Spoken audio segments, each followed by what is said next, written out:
Well, welcome everyone to Authors at Drucker. I'm Dave Specht, Senior Fellow at the Drucker School Global Family Business Institute. At the Drucker School, we aspire to become the global meeting place for the world's most influential business owning families. This conversation today represents progress towards our achievement of that objective. Authors at Drucker is an interview series where we feature top authors that write about issues impacting business owning families. Authors at Drucker is made possible from the generous sponsorship from the James E. Hughes Jr. Foundation. The foundation is dedicated to advancing the study of family governance and generational well-being. And we at the Drucker School feel very aligned and very grateful for Jay and his foundation. On the last Authors at Drucker, we featured Sarah Hamilton from Family Office Exchange and Margaret Von Cox about their new book, Build an Enterprise Family That Lasts. If you missed that session, it's available on our YouTube channel and on our website, so feel free to check that out.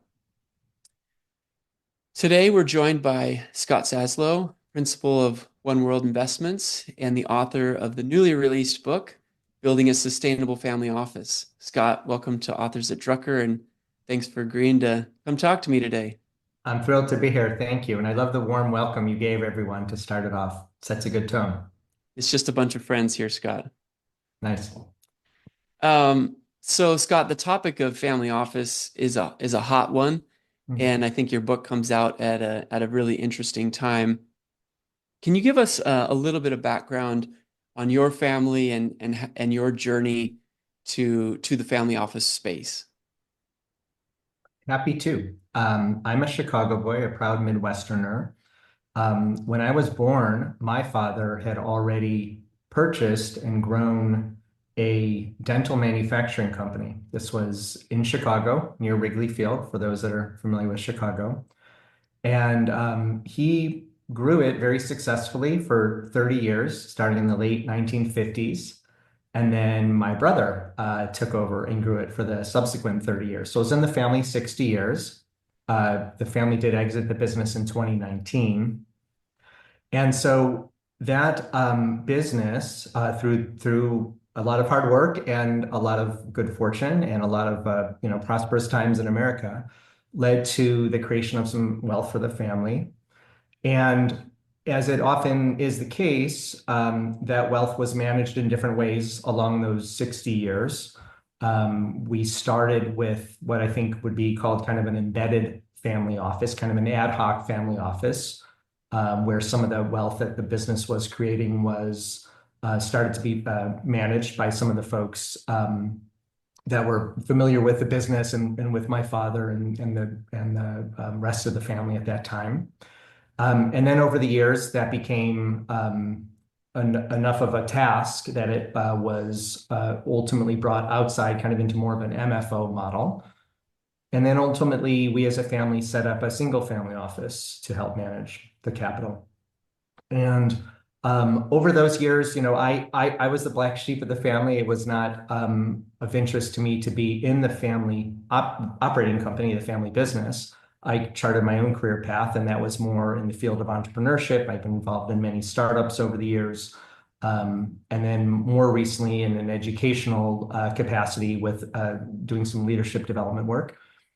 But things kind of come full circle. I did gradually over the years become more involved in the family office, whereas I wasn't involved in the family business. I got interested in the family office, and at first it was more of a nights and weekends, and I had my kind of my day job, so to speak.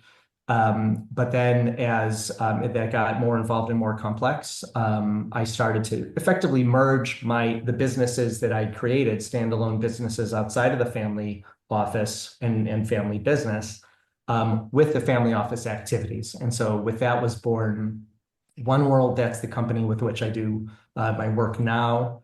And that is powered by family capital. But the work that we're doing is to benefit a variety of both investors and entrepreneurs outside of our little family office. And the other point, go ahead. So Scott, I wanted to just jump in real quick about these like inflection points or pivot points where you go from embedded to then maybe multifamily, or maybe you go embedded to single family and then multifamily. what are some learnings there that you experienced personally and maybe that you've seen with other friends of like why make the shift from embedded to single family? Was it the sale that basically caused the shift, or what can we learn about that? Yeah, absolutely. Well, I do see a lot of, for the family offices where there's still an operating company, or let's say the original operating company that created the bulk of the wealth or the original wealth. I often will see that the office itself may be partially embedded or leveraging some of the same resources. One needs to be careful in kind of how they're actually allocating the team's time, Yeah. and there's kind of some guardrails set up so that folks are not kind of, working on business matters when they should be working on family and vice versa. But that said, that is often something that I will see where a lot of those original resources. And I will also say that sometimes the principals will choose people that they've known and worked with over years, if not decades. There's familiarity, there's trust, and they'll say, hey, you were wonderful as, part of the accounting group or the finance group in my operating company. You'll be great in the family office. And I think sometimes that works and sometimes that doesn't. I think sometimes principals err in putting too much weight on familiarity and kind of rapport, and don't maybe think as strategically as they might around, okay, kind of working in finance in an operating company that requires a certain type of skill sets. What does it actually require now when we're talking about managing liquid capital or other kind of investment assets that the family maybe is in or needs to be in? So I think that transition is kind of an interesting one. I would say by and large, I see families perhaps err a little bit on kind of staying too long with either an embedded model or with people and professionals they've known through the operating company, as opposed to saying, you know what, this is a different business. This family office just simply requires a different talent set. Let's be Yeah. thoughtful about what we need. One of the things I've seen recently with a family I'm working with is they're they're considering selling the family enterprise as a way to simplify. This is what they want. And mostly it's one person because there's crushing weight on one person that's kind of leading the enterprise, and he feels a great deal of responsibility for the family because all the wealth is tied up there. And so he's pursuing this idea of selling for simplicity's sake. But I'm curious if that's like a false notion, because it's one asset that they understand really well how to manage. But when families go from company that they understand to a pile of liquid assets, oftentimes it's bewildering to know, where do we go from here? We never had to make these allocation decisions before, and maybe they are stepping into just different complexity. And so, do you have any thoughts around that? Yeah, that resonates. Morgan Housel wrote this great book, Psychology of Money, and he makes the point that creating money and keeping money are two very different things. And sometimes you can have a wonderful entrepreneur or operator who is, kind of world class, again, at creating wealth. But then when it comes to actually, in your situation, the most drastic, let's kind of cash out and have liquidity. And then what do we do?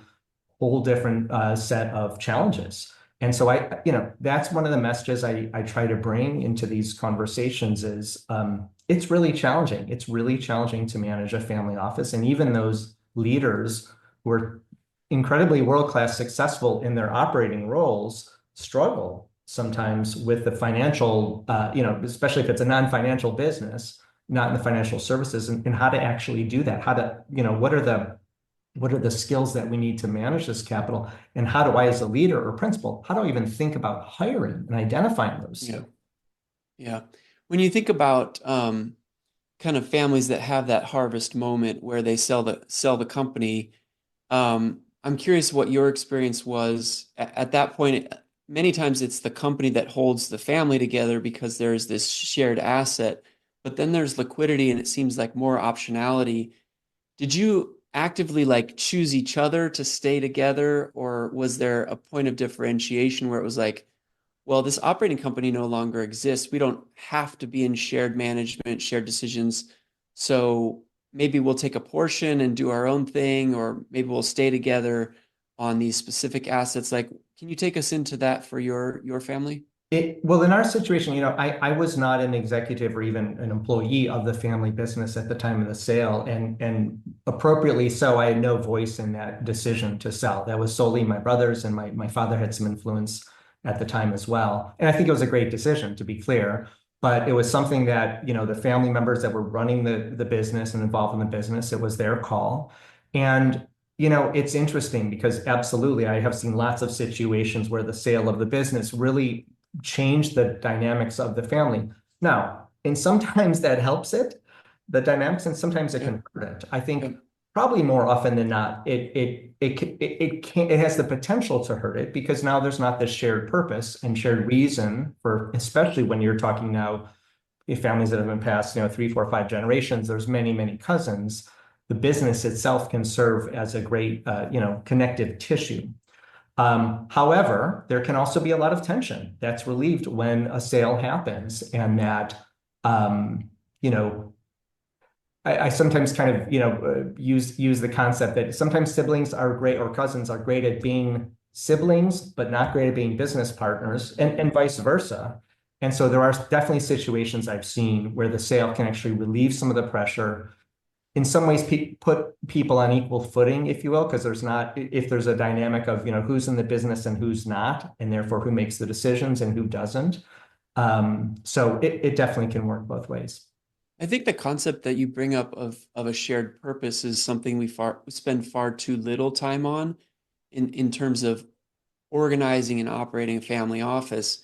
The question of who are we now and what are we aligned to serve, and how do we want to leverage this financial capital for the good of not only the family, but if there's charitable intent, if there's things you want to do in the community. So I think spending that time to find the shared purpose, and it doesn't have to be the same shared purpose forever, but like it Right. seems like there needs to be an organizing principle around finding that purpose so that you can manage towards something. Otherwise, you don't really know maybe what services you should have in the family office or even how to invest those funds. Indeed, I would agree with that. I think establishing a mission for a family office, especially for a family office that does not still have a family business in the mix, that's imperative. So, in my work, when I was writing the book and researching and speaking to dozens of family office principals and executives, this was something that really kind of rose to the top. There's 5 elements of this model I created to say, managing these types of businesses are very challenging. It requires a new and unique mindset to do that. And one of them is this issue of mission. And so when I will, in my travels, when I ask other principals, let's say, well, what's the mission of the family office? To be fair, often I will get kind of an odd, look. You can see it in their, well, what do you mean? I mean, we want to protect the capital and serve the family. It's kind of not that hard, right? And not to be in any way judgmental for offices that have that mindset or at that stage, because their money, their rules kind of thing. But what I would say is, for those family offices that have established a mission that goes beyond that, I mean, that's table stakes. You want to protect the capital, you want to serve the members of the family. But those that have gone the extra mile to say, well, are there some things that we can do even beyond that with this capital and the various resources we have? Those are the ones that, first of all, people like working at, right? There's Yeah. a lot of There's emotional buy-in at that point. Absolutely. And if there's one thing I think uniquely that I see principals struggle with is, how do I engage the next gen? I mean, that comes up all the time. And those offices, again, that have established a mission that goes beyond protecting capital are the ones that are more likely to have that engagement. So what are some of the other elements of the model of 5 that you'd like to highlight for us? Sure. Yeah. So it starts with the mindset. Again, kind of a recognition, respect for the task at hand, if you will, on the part of the principal, but also the executives that are often part of the mix. But a recognition that, this is not a cost center. The family office shouldn't be kind of minimized, but it is a new business by definition, and sometimes it's a collection of businesses. And especially when the family business may not be in place and some of that infrastructure and some of the people that have been running the family business that may also be supporting elements of the family office. So the point is, it's you have a new business here, and that you can starve it to death by thinking of it as a cost center, or you can say, this is part of the family legacy, and how exciting to think about how I invest in people. The second element would be this element of mission. Again, every family office should be taking care of the family to the extent, they want to, and think about how to allocate resources. But the opportunity, I think, that a lot don't see, which is pretty tremendous, is that, and how can we do something beyond the family? Every family of wealth is philanthropic. The research that I see shows family offices are averaging about a $10 million philanthropic set of gifts every year. So it's not that families aren't philanthropic. They are very much so. And they care about their legacy, but it's kind of connecting the dots and saying, well, we have all this investment capital. We have all these other asset types. How can we achieve a broader mission through those assets in addition to serving the family? And we can talk a little bit more about some of the sustainable investing concepts. Yeah, go ahead, keep going. Yeah. Should I go through? I'll just let's do it. Go through the three, and then you can dive in where the third would be around structure. I think it's this change from ad hoc family office structure that often can be complex, and especially as it's passed on to the next gen, it's often not understood. Why do we have certain entities and trusts and LLCs and so forth, to more of a strategic and streamlined structure that again is in service of the mission, not in service of, well, that's just how things used to be. The fourth is around talent, thinking very strategically. Think about in an operating company, there's a whole department called human resources, and all they do is think about, well, what's the right talent that we need? How do we train people? How do we make sure they're engaged? If a family office is, orders of magnitude smaller, I'm not suggesting building a whole department, but by the same token, often family offices are giving zero thought to what are the capabilities we need for not only today, but for the future? And how do the various family members, if they're involved, or the executives that we've hired, how do they map against those needs? And then lastly, flexibility. The most kind of durable or sustainable family offices that I've seen are very flexible. They're very entrepreneurial in their thinking. It's not, let's build it once and it's going to last a generation. It's how do we make lots of little updates and little pivots? It's a very dynamic kind of organization, let's say. So you use the word sustainable in the title of the book. The word gets used an awful lot in a lot of different ways. What does sustainable mean? So what are some of the elements that would put the continuity of a family office in jeopardy? In jeopardy. Well, I think the number one thing that comes up all the time is the lack of succession planning. And I get it on one hand, thinking about one's demise is maybe not very pleasant. And often, especially entrepreneurial type family office principals, might think of themselves as being invincible and that they'll be around for a long, long time. And let's hope that's the case.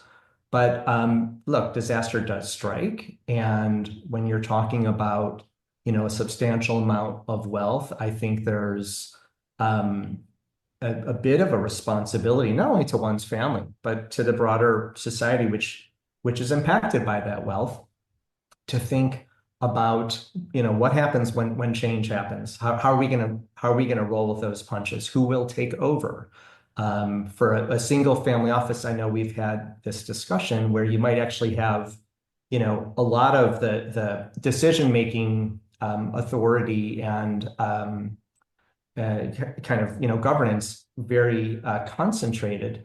There's definitely risk there. So thinking appropriately around what happens not only, with the planned transitions, meaning the older generation gets to a stage where they will pass to the younger, but what about the unexpected transitions that are part of life? What would we do? Who would actually take over?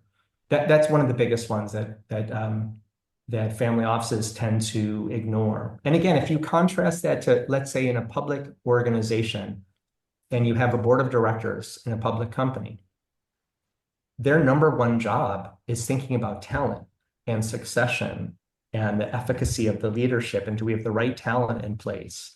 And but then if you then transition to a family office, it's those concepts seem to get very, very little airtime.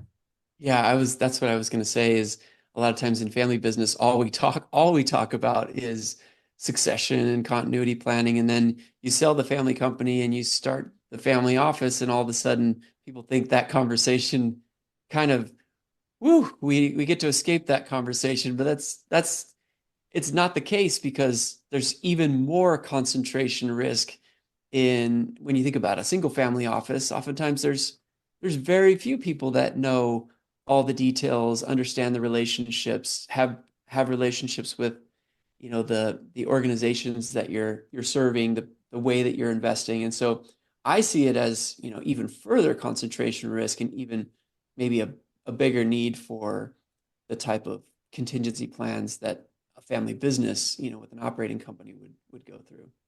Indeed, indeed.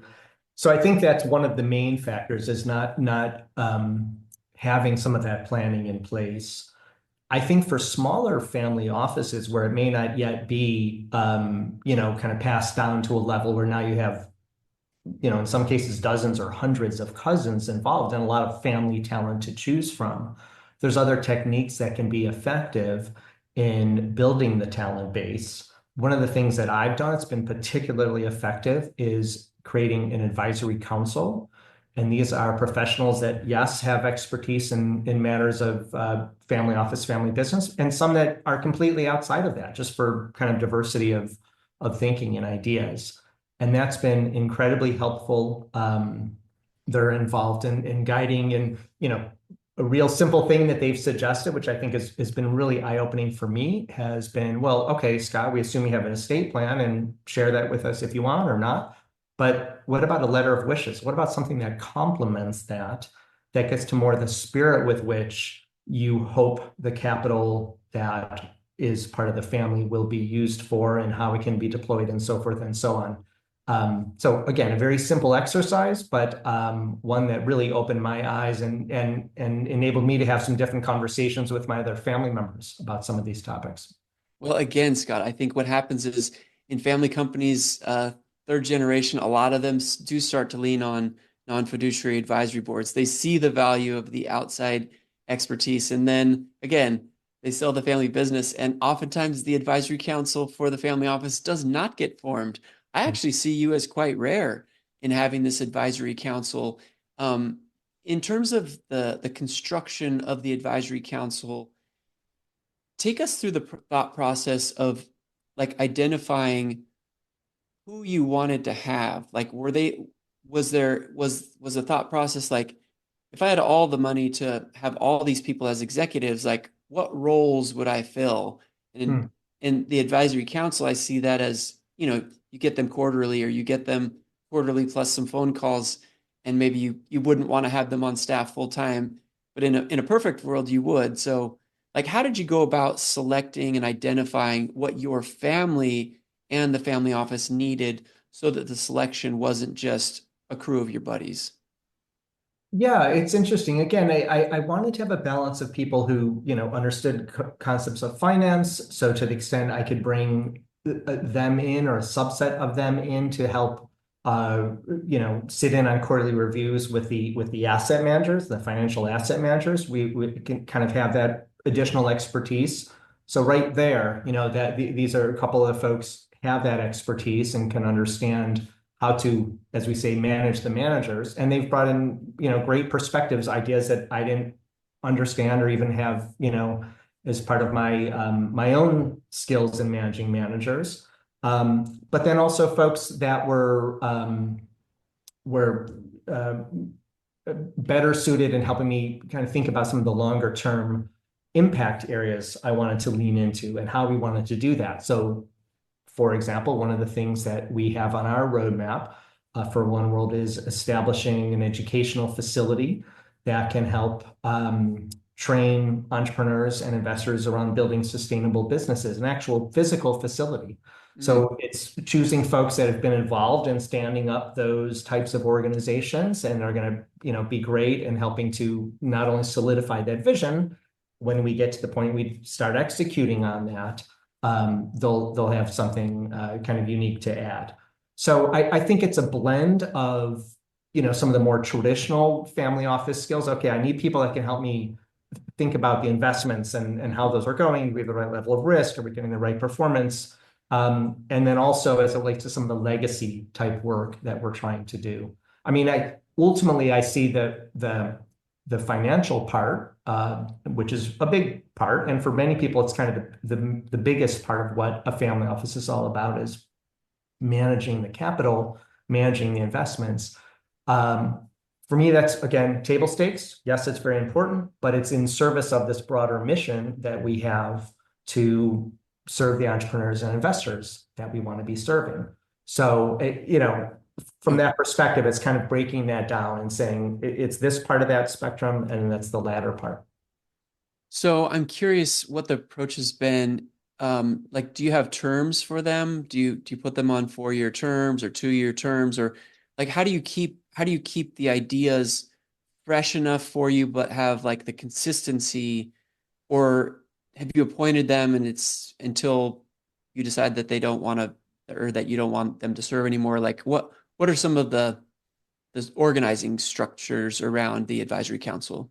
Yeah, no, great question. And by the way, I'm happy. I forget if in the book I did this, but if anyone wants to email me, I'm happy to send kind of a sanitized version of a document that when we're recruiting a new advisory council member, we will send to them. That would be interesting. So it kind of outlines, what's the role, how does the comp work, et cetera, et cetera. But some of the parts I can get into right here would be, I set it up. We've had the group is fantastic, and it's been about 4 years. But that said, I think we've reached a point with them. It was never explicit, you're joining for 2 years, 4 years kind of thing. And I would do check-ins with each of them to make sure it was a win-win. Hmm. Yes, I'm compensating them, but these are really talented people that could, be doing a lot with their time. So I'm honored to have them. And it's always like, are you getting something from this too? Right? Are you learning? And if they're not, then I know it's not going to be a sustainable Yeah. relationship. But we're at a point now, we're about 4 years in, same group. So there's been great kind of cohesiveness there. Hmm. And I am thinking, okay, what's the 2.0 version of this advisory council? The 1.0 version was fantastic in helping me kind of get my sea legs and thinking about the legacy for One World and what it is we're here to do and what does our work look like over the next decade plus. Now we're maybe moving into more of an operational and executional kind of phase of that plan. And are the same people, Marshall Goldsmith, this great phase, what got you here may not get you there. So those same individuals, they may all be suitable for the 2.0 version of this. Maybe I need to swap some in and make some changes. Again, I'm starting with what does that organization need to do on behalf of One World, that advisory council. And if it, as I say, I'm pretty certain, but I'm still thinking it through. We're at a phase 2 where it's more execution. Now it's time to kind of think about which of those advisors will still make sense. And again, checking with them on who wants to be part of this second part of the journey. Yeah. I appreciate the transparent level of transparency, because I think those of us that are listening in, it isn't always that you get an inside view as to, how an advisory council for a family office is organized, some of these organizing principles. So really, really appreciate you letting us in on that. One of the key challenges that I think the principals face in organizing the family office is deciding what the family office does in-house and what do we outsource.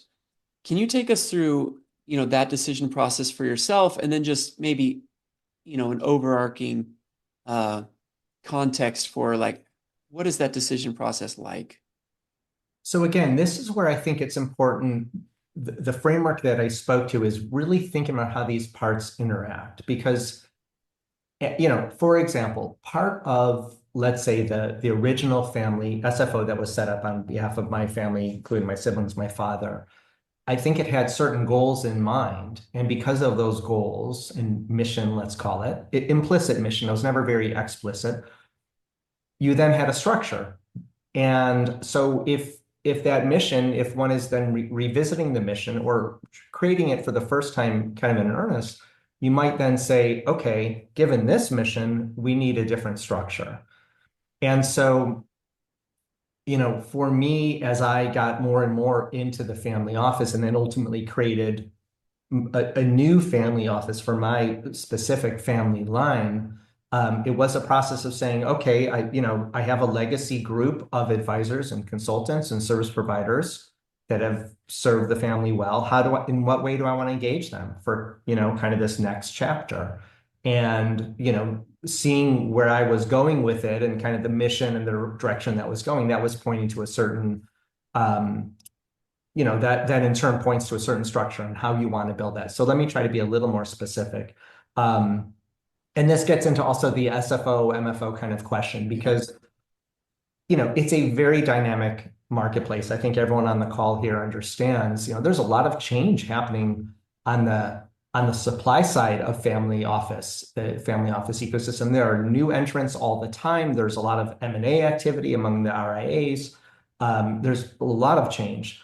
So it's sort of interesting to think about. In our example, it was, well, okay, in investment management, let's just take that kind of asset class determination,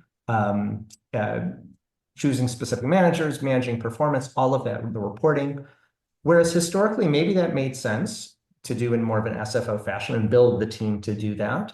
But going forward, if we didn't necessarily see that as, let's say, our competitive advantage, then maybe it's best to go elsewhere for that, to kind of go to an MFO and have a third-party RIA manage the investments, do the asset allocations, choose the managers.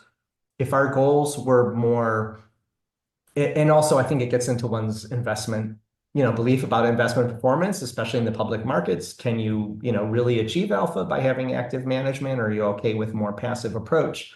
And in my situation, and you talked a little bit, you mentioned the sustainable investing, that is something that's very important to us, something we believe in. We believe in doing sustainable investing in a non-concessionary fashion. And so we're only doing it in certain asset classes where we think we can achieve that. And so maybe this is too long a way of answering your question, but for something like direct investments, we have set up a seed fund where I and my team and my scouts are making direct investments. Why do we believe we can do that better than if we were to outsource that? It's in part my professional network. It's in part the fact I sit in Silicon Valley. It's a lot of the networks that I'm in. So I feel we're seeing deal flow. I feel we have a good group of people that can evaluate candidate companies to invest in. So all to say, I think it's, in general, insource, outsource. Number one, goes back to your mission. What do you really see as the kind of areas where as a family office, you believe credibly that you can really be kind of world-class at what you do? And being cognizant that there's a beautiful ecosystem of providers out there and everything doesn't have to be built inside. And also, again, this element of flexibility I talk about in the model, which is to say, it's okay if you bring, your venture asset class investing, if you bring that in-house for a period of time, and then, you give that enough of a time to kind of mature and think about it. And then you ultimately decide you want to switch gears and focus more on some other type of investment management as an in-house capability, and then work with managers. So I think it's, and I guess the point they're bringing, it's not all or nothing, right? It's not like either we bring all the capital outside to an MFO, an investment, and we don't, our accounting and our estate, all of that, we just go with providers. That might make sense in certain places. Or we want to have everything in-house. And in a lot of situations, that makes sense. But my point is there's all these shades of gray in between. Sure. Yeah. And I think, you used the word focus. For me, the determining factor is time, attention, and interest. So, you're a person that wants to interface with their network to find these opportunities and these deals. The family may be at a stage where there isn't someone that wants to lead those activities, and as you talked about being flexible and like, okay, we're going to do this in-house for now, but maybe when the next generation of leader comes in, that's not their skill or they're not their talent, but they have these other interests. And so I think it's important for the family office to decide like, what do we want to spend our time and attention on? And it could be that the family members themselves are not that interested in always looking at investments. And that should be okay too. Absolutely. So I think always trying to tap into how are we doing for time, for attention, for interest, and is this still working for us in the way that we decided we wanted it to work? Um, so Thank you. yeah. Um, I want to just pause for 1 second. I want to give the audience an opportunity to start to submit their questions in the chat.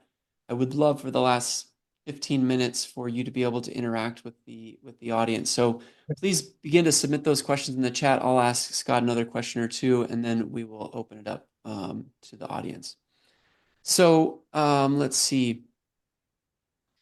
One of the key interests that I have is also, I think there's this sense of, you mentioned it a while back, but um, is the family office being set up for cost-effective purposes? Is this like the most cost-effective way to manage the funds? And you talked about it as sometimes being seen as just a cost center. Can you talk about that? And do you have to be overt with the whole family? Like, okay, how are we going to look at this? Are we going to look at this as a cost center? Are we going to look at this as, yes, this is a place we invest our money, but we're also going to make investments in the human capital, in experiences, and if we really want this to be more than just a financial investment vehicle, we have to be okay with allocating budget to creating experiences for ourselves. Any thoughts on that? Yeah, it's really an interesting one. I think it gets to kind of also a fundamental question that needs to be asked and re-asked as time goes on, which is, who's in and who's out. It's sort of like the circle of trust, I think was used kind of in a funny way in one of the Meet the Fokker kind of, like who's in the circle? Are you in the circle or not, sort of thing. And I think those conversations should happen a little bit more kind of honest and openly within the family office. So specifically in-laws, specifically if there's any ex-spouses, and even beyond that, what does it mean? What kind of services will be mapped to what type of member within the family office, and just having conversations. That's really challenging. My wife can attest to this. She came into the family and she at various times felt, boy, it's really weird. When we go, Scott, to visit family, sometimes you and your siblings and father will go off for a few hours and have these like intense conversations. And I'm never invited. I never really know what's going on. You know, and so, and that I know is quite common. And just because it's a hard conversation to have doesn't mean it shouldn't happen. So my point there would be, I think it starts with kind of having a conversation around who is actually kind of benefiting from the capital and the resources of the family office. When it gets into kind of some of the other areas around how we want to then extend that and then think about the variety of services that family office provides. That gets to be really interesting too, right? Some will lobby hard for concierge type services and having an admin that can make flights and take care of this and take care of that. And others will say, well, just that doesn't make sense. I don't want to pay for that. Or I don't want to pay for the fancy office that's in a city that I don't even live as a family member. So, I mean, they might sound petty, and maybe they are in the grand scheme of things, but I know sometimes the small issues can, cause rifts and a lot of ill will, and that's a shame. And so my recommendation is just try to sit down and have conversations. Again, sometimes you are both a sibling or a cousin with an individual and your business partners. And, gosh, how fortunate that you're in this kind of situation. And the world's probably not going to shed a lot of tears for you, if you feel angst around some of these issues, but they're real issues and they need to be addressed. And I think for those that are outside executives and trusted advisors, I don't think that's an inappropriate thing to bring up from time to time. And it could be in the spirit of, hey, I'm just kind of checking. Are there some issues that we want to kind of talk about at the next family powwow, the next family office check-in? If that person doesn't feel equipped to kind of lead an offsite or help a family work through issues, there are lots of providers that are quite good at doing that. I've never heard of those situations going sideways, meaning bringing in an outside consultant and not being something the family said, was maybe skeptical at first, but boy, we really tackled some important issues. So I hope I'm answering some of your core Yeah, questions. yeah, you definitely are. On the facilitator, again, I'm working with a family right now that basically said, um, I don't want to lead the conversation. I want to be a part of the conversation. And so as you talk about, sometimes bringing in that third party facilitator, that was why this individual said it, because they didn't want to be at the front of the room saying, this is what we need to talk about. And then everyone is like looking back at them. They wanted to be sitting with the family, all pointed in the same direction. And so that was kind of his impetus for bringing in a third party for certain conversations, like, we have these shared assets. We have these shared properties. How should we be in relationship? How should we schedule? How should we make decisions?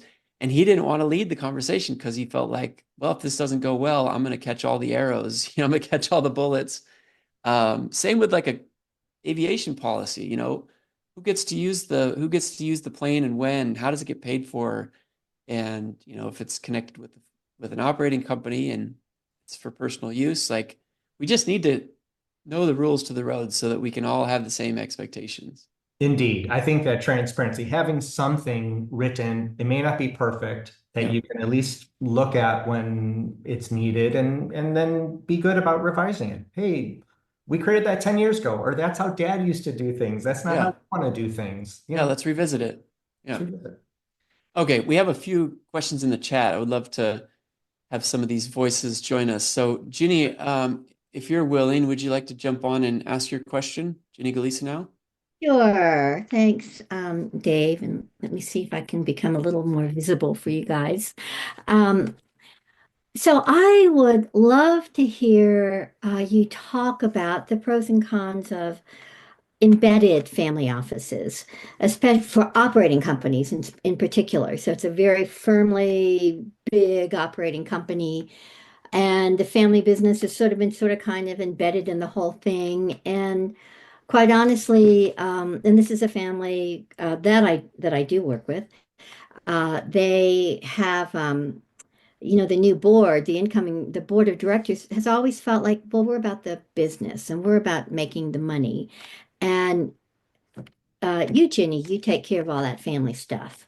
But there's a lot of issues around that, and I'd just love to have your insight, Scott, on an embedded family office in a big operating company. Well, number one, I would say, consult a legal professional, of which I'm not, because I do know, I think it's specifically in a public company, you need to be very careful about, kind of how resources are allocated across things that are aligned with the business and then things that are, truly outside of that. But again, I guess, and I have some exposure to this from a data set of one in my own, but it's not something that I've studied deeply. So I do want to put that out there. But what I would say, just from speaking with others and what I have witnessed is, again, there's probably an over-reliance on some of the operating company resources and assumptions that they're wonderful in their job in what they're doing for the operating company. They're going to be equally as effective for the family office.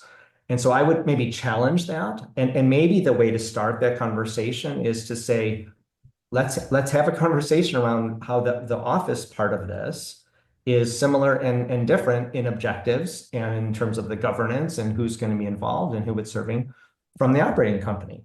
Because I think if, once you start going down that path and the principals start realizing, we have there's some differences here. There's some areas where it overlaps and there's some areas where it doesn't.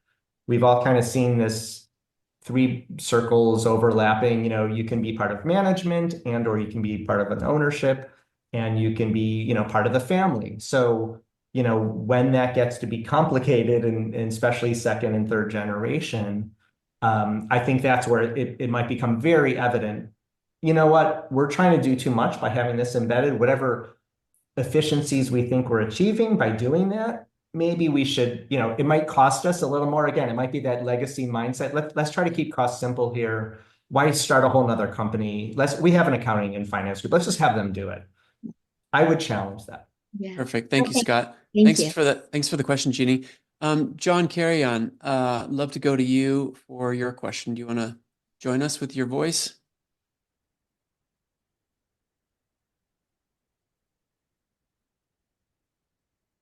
There There you unmute. go. I hope you can All hear right.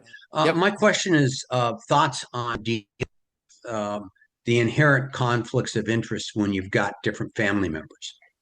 So how do you deal with conflicts of interest between family members? Yeah, just your thoughts on that. Can you say a bit more as it relates to an Certainly. company? Well, another way of saying it. So a family office, it's necessarily a joint investment, and people tend to have different investment horizons because of their age and because of other situations. So I'm thinking of it not in terms of conflicts of interest because they're mean, but because they have.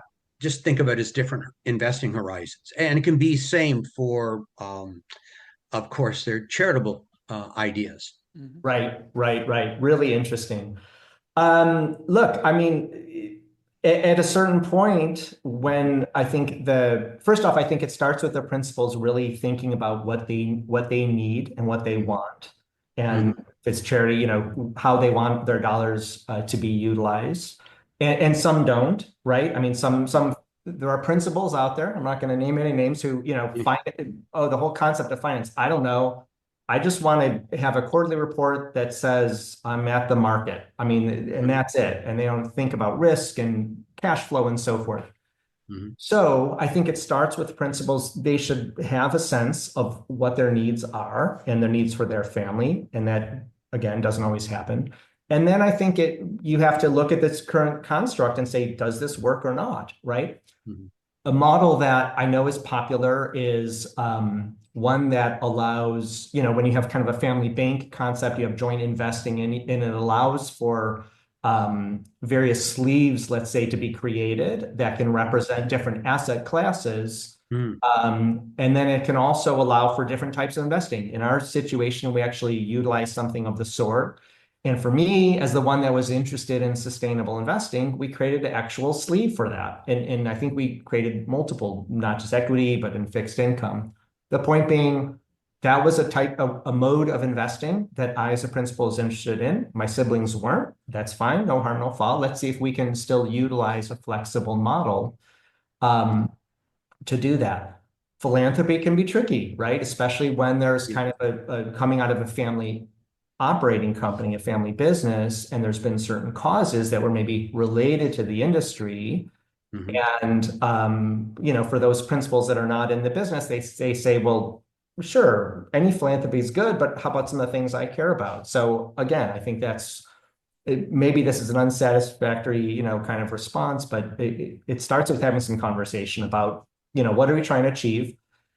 And again, I don't think it needs to be binary. We're in or we're out. I think there's, especially with the older generation, I think there was a view of not just family office, but family, but you're in or you're out. I think there's a lot of shades of gray.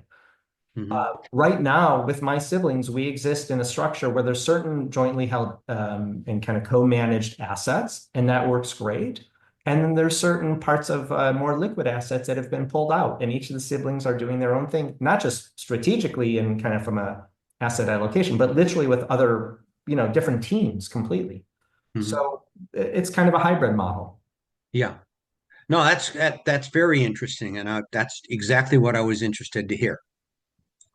Thank you, John, for your You're question. welcome. Let's get to one more question for sure. Danielle Saputo, if you want to come on and ask your question about privacy. Good. Thank you very much. Thank you, Scott. Thank you, Dave.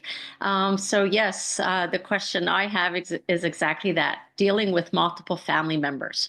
When you have that family office that does try to consolidate all the information, but yet each branch, let's say each sibling is their own branch.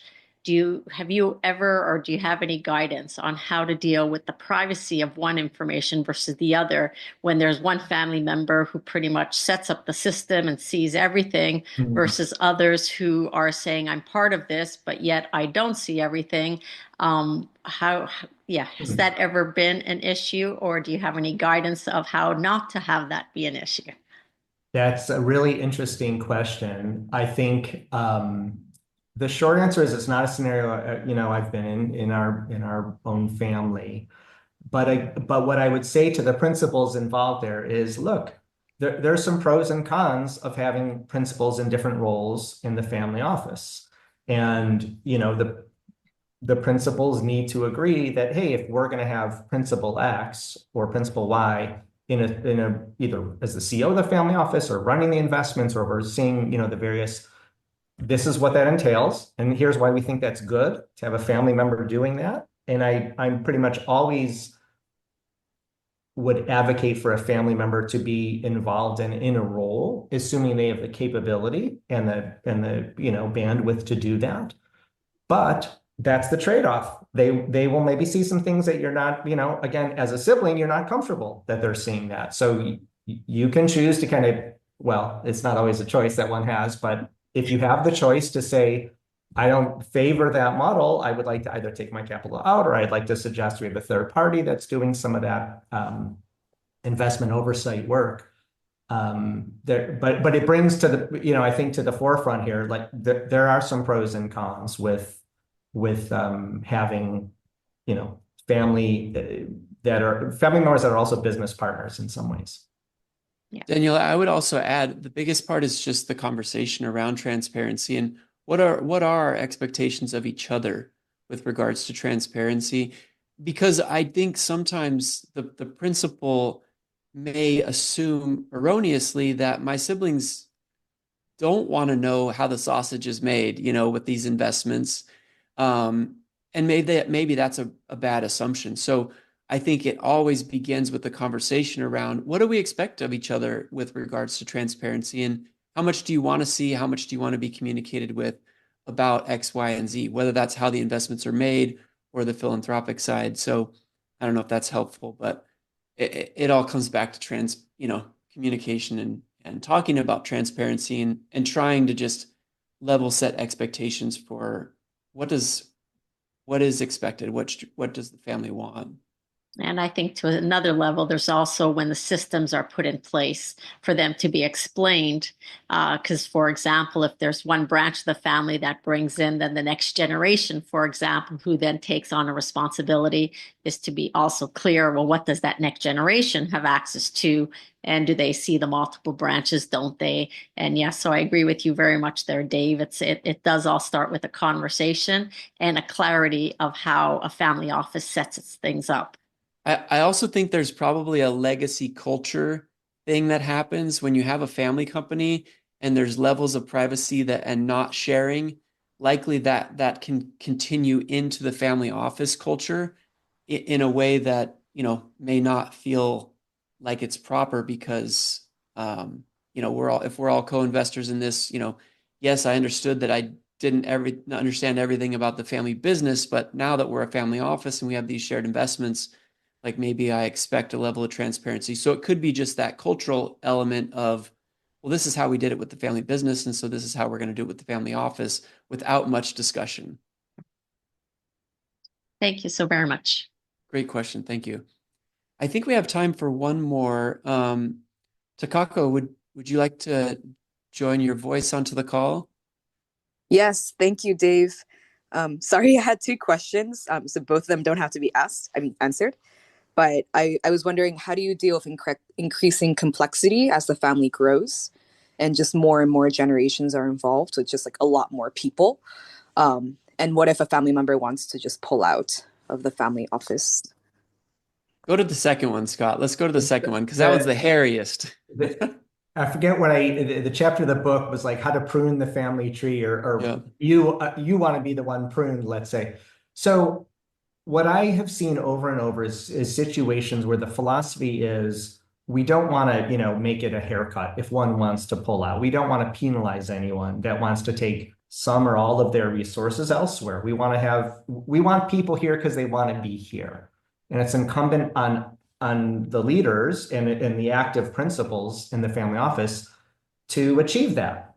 And what I've heard over and over for those places that have that philosophy is either people don't leave as often as they might otherwise, just when they're benchmarking, or they've seen people leave and then come back. And again, if they have that philosophy that you're welcome to try something else for a while, we still love you. We hope it works out. And if it ever doesn't, we're always here for you, kind of thing.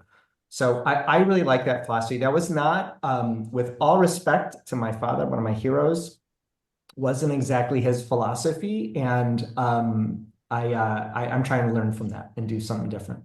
So I like to say, I like to categorize that as owners by choice and not owners by force. And where you create a path to liquidity, or you create that open road to not be in the family enterprise, it actually allows people to feel like I'm here because I'm choosing to be here, not because I have to be here. And that's kind of a beautiful thing. Yeah. We have 1 minute. Thank you. Thank you, Takako. I'm going to get to my friend in Uganda. Alfred, you want to come on quickly and ask your question in the last minute? Thank you very much. My question will be quick. Thank you for the discussion. I wanted you to share your experience on how families share their liabilities. We've been talking about assets and funds and how to manage them and all that. What is the perspective of liabilities? Because at times, families tend to look at the assets at the top, and some of them don't want to know about the liabilities that create the wealth and the assets and how to manage them.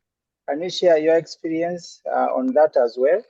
So, Scott, I didn't promise you any softball questions, and you have not gotten a single softball question here. But what would you say in our closing minute or so about sharing liabilities? Because it's a real issue. I mean, we could spend an hour on this. Well, yeah, I think there's an element of moral hazard that exists more than it should. And the way I see that, so maybe this is a potential liability, maybe not a direct liability, but which is to say, there's an assumption that others are kind of watching the shop or involved, and therefore I can kind of disengage a little bit.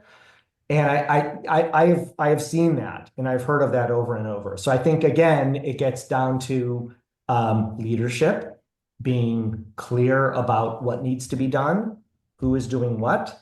You as a principal, are you involved? Yes, no. Where are you involved? If that changes, let us know. So I think that can be dealt with, and the effect of liabilities or potential liabilities, one can get ahead of the curve with good leadership and good planning. And this ties back into that succession. It's being thoughtful about the future, not just kind of, what's the metaphor? You want to drive looking through the windshield, not by looking at the rearview mirror. Yeah.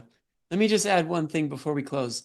So it's a question of leverage, I think, is maybe what Alfred is going to as well. Like, if we're going to invest together, like, are we purely going to invest with equity, or are we going to take debt on so that we can lever some of these assets? And that is where you're probably going to find a lot of family members that are like, oh, I don't know about this.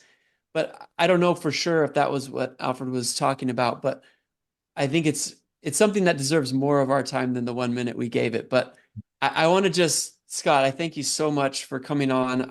I appreciate the work that goes into writing a book and letting the world in on your story and some of the things that you've learned. You have an incredible network. and appreciate your generosity of giving us your time today. Honored to be here. And again, kudos to you and the Drucker School for the Family Business Institute. It's fantastic work, a real pleasure. Well, just as a final update, next month on Authors at Drucker, we'll have the opportunity to interview Wendy Sage Hayward and Barbara Dart about their book, Own It, How to Develop a Family Enterprise Owner's Mindset at Every Age. So again, thank you everyone for joining. You've given us your most precious asset, which is your time, and I'll see you next month. If you have any questions for me, feel free to email me, and we will get that resource that Scott promised us. I'll get that out to the group. So make it a great day, everyone. Take care. Thank you.